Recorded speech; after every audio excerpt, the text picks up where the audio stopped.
The 9 most terrifying words in the English language are, "I'm from the government and I'm here to help." Former U.S. President Ronald Reagan's comment from 1986 is still well known. It still resonates because there's at least some fundamental element of truth in it. Big outside bureaucratic institutions with their own agendas too often aren't helpful. Their involvement doesn't make things better.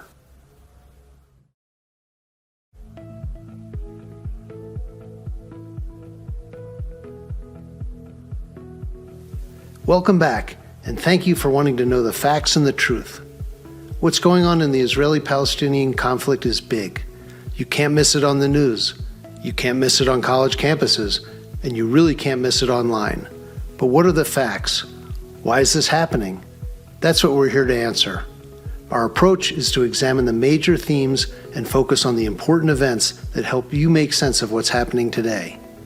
We care about knowing the truth. We also care about the basic human right to live in peace. We care about ending the suffering. We care about finding justice. And we think you're here because you do too.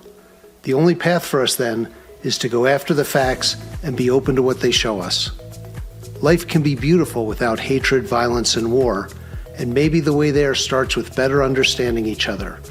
Better understanding the Jewish people, the Palestinian people, the history of their conflicts and past peace efforts, and some of the major issues standing in the way of forging real peace.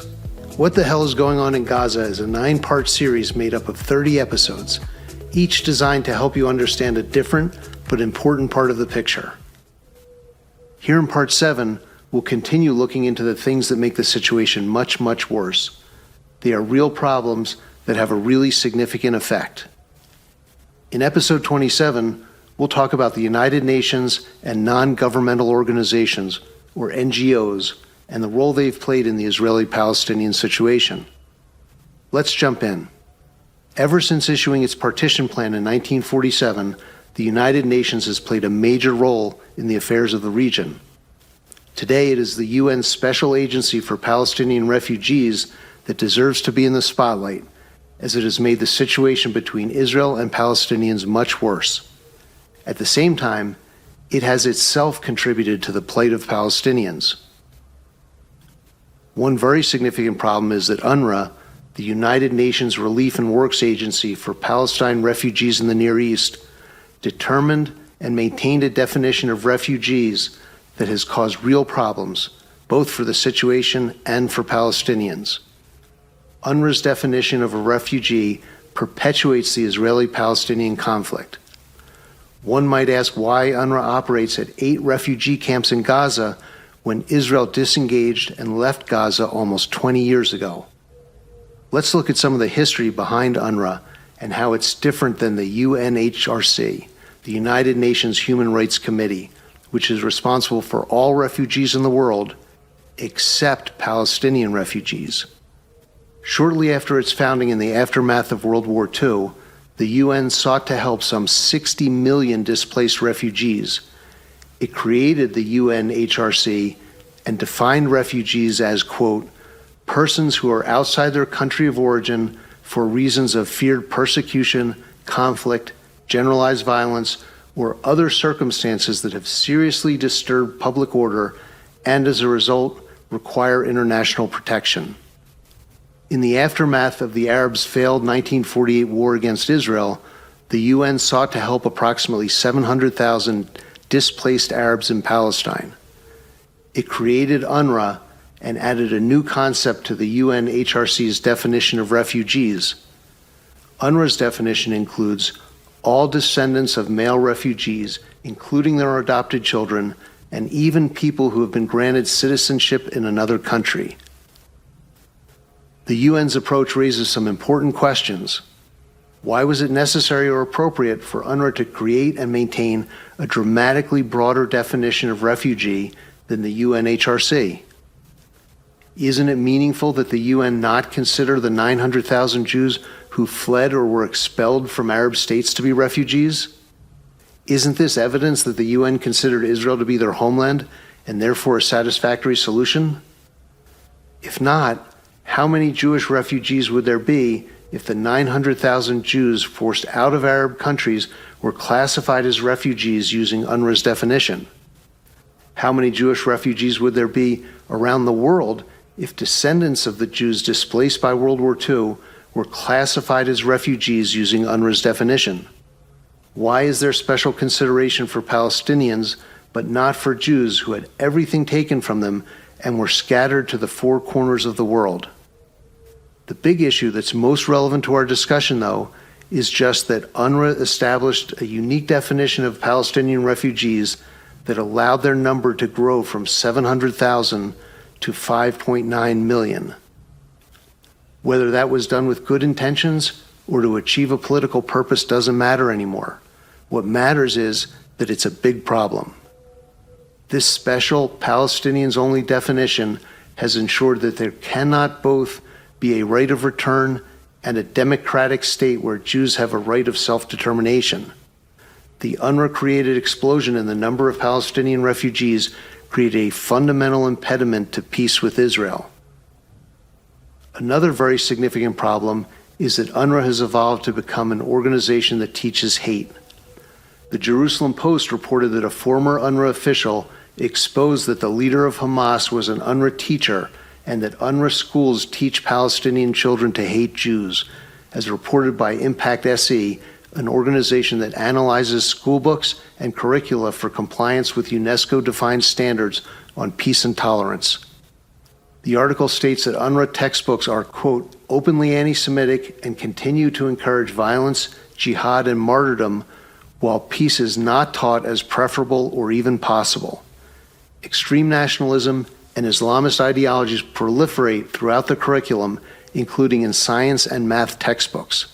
Some examples of incendiary and anti-Semitic educational material include a reading comprehension exercise celebrating a Palestinian firebombing attack on a Jewish bus as a, quote, barbecue party, and material glorifying Dalal Mughrabi, a terrorist who murdered 38 Israeli civilians in the 1978 Coastal Road Massacre, as a role model for children.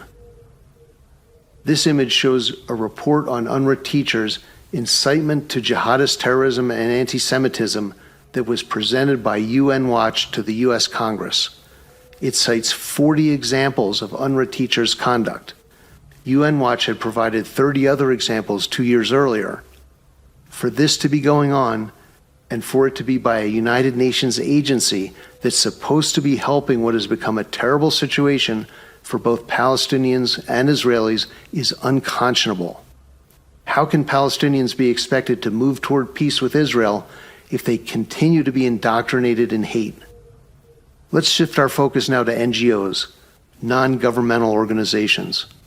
The sad reality is that many NGOs knew Hamas was in the Al-Shifa hospital, yet repeatedly denied it.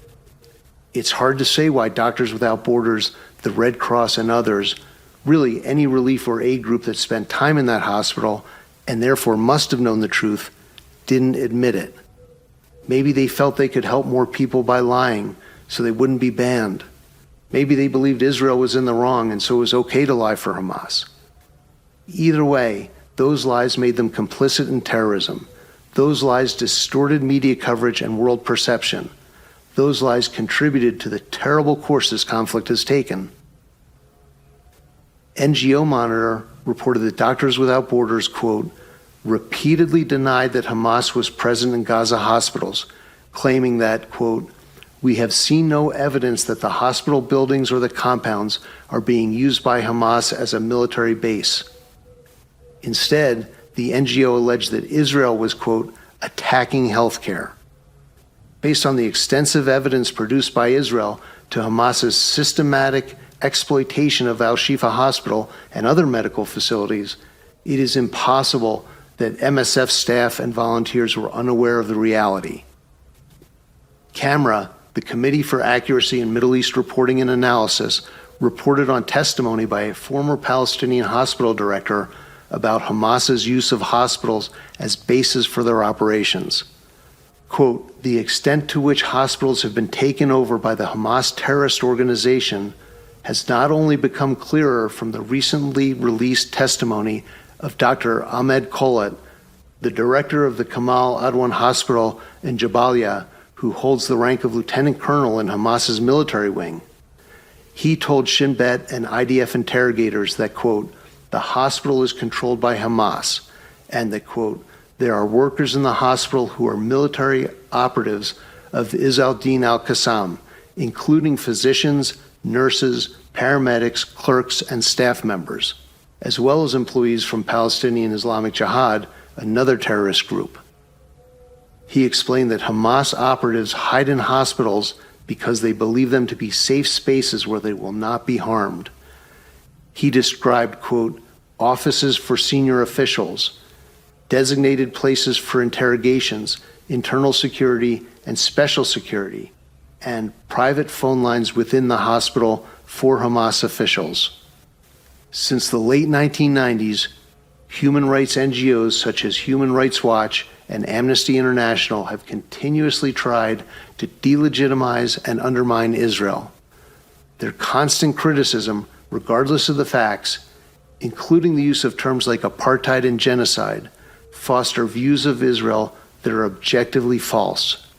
On October 21st, Human Rights Watch executive Ken Roth tweeted, quote, the oppressive discrimination that the Israeli government imposes on millions of Palestinians in occupied territory, the apartheid, does not begin to be justified by security concerns. It is about dominance, land grabs, and demographic engineering.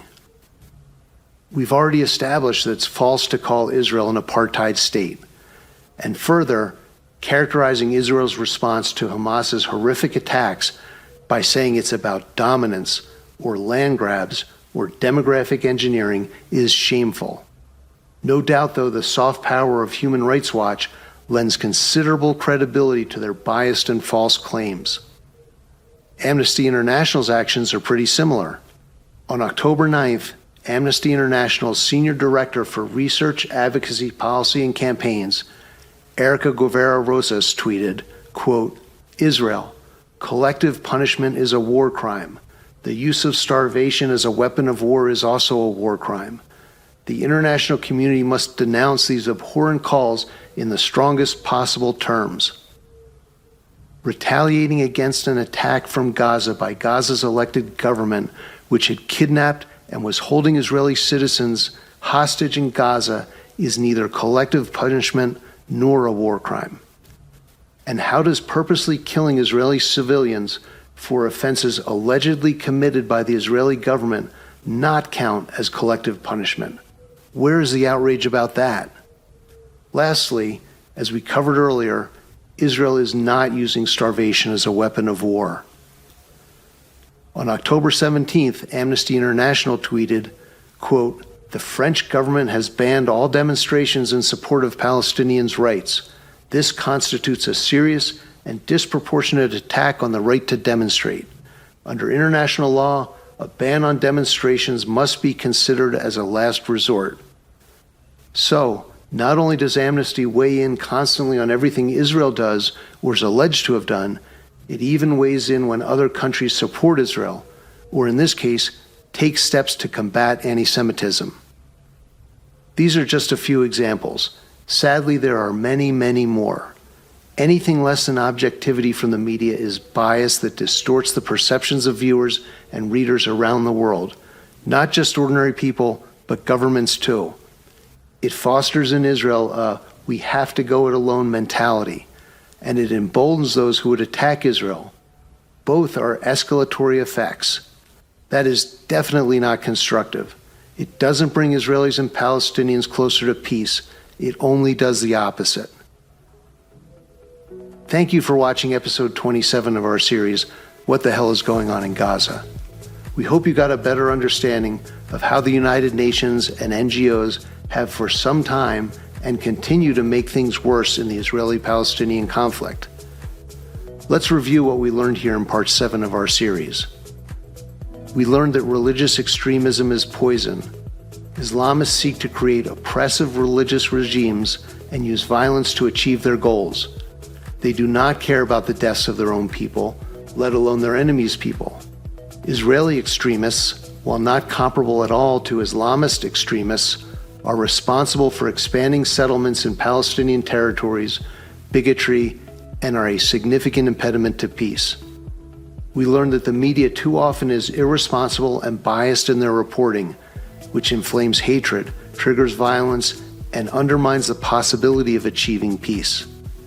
We learned that the United Nations, particularly UNRWA, is responsible for perpetuating Palestinians' unhappy condition as refugees, for lying to protect terrorists, and for teaching hatred and division to even the youngest children, which serves only to fuel the radicalization of Palestinian society.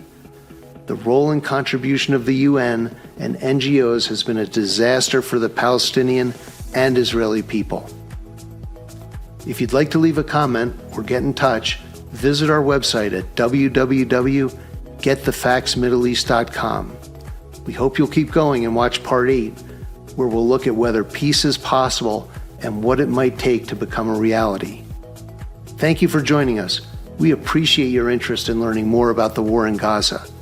And remember, where there is no knowledge, there can be no insight.